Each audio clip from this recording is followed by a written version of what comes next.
So some or most of the benefits of an action were somewhat predictable. We designed actions to actually produce them. But we also noticed two really unexpected benefits of working in actions. The first one is that basically an action is an emotional diagnostic tool. When you're stuck, because of the simplicity of the structure of an action, there's no place to hide. When you're procrastinating, when you know that you could be doing an action, that becomes really, really obvious. When you're inside an action and you want to get distracted, again, nowhere to hide. So that pretty much forces you, kind of puts a mirror up to your face, and it says, like, here's what you're doing right now.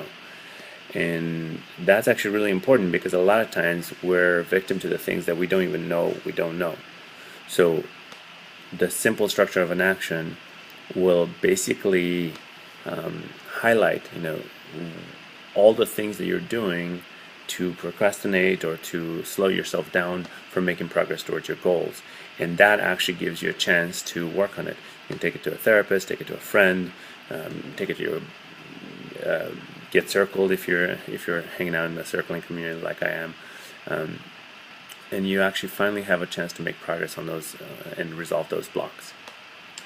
The second unexpected benefit goes even deeper, and I know for sure this is true for myself and for Robert, and I wouldn't want to speak about anyone else's experience, but my guess is that it does happen. It especially happens, I think, to people who have been practicing actions for a really long time, as Robert and I have.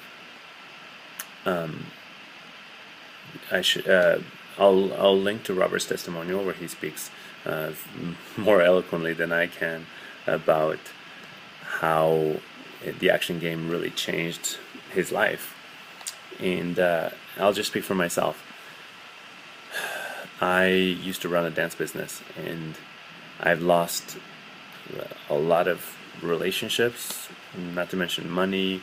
It's probably fair to say that the number one reason why my dance business was far less successful than it could have been is my inability to sit down and work and keep promises.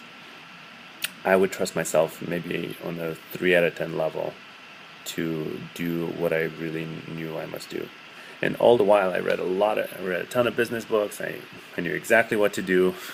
I just didn't sit down to do it. And I had a certain self-image that I am a creative artist type.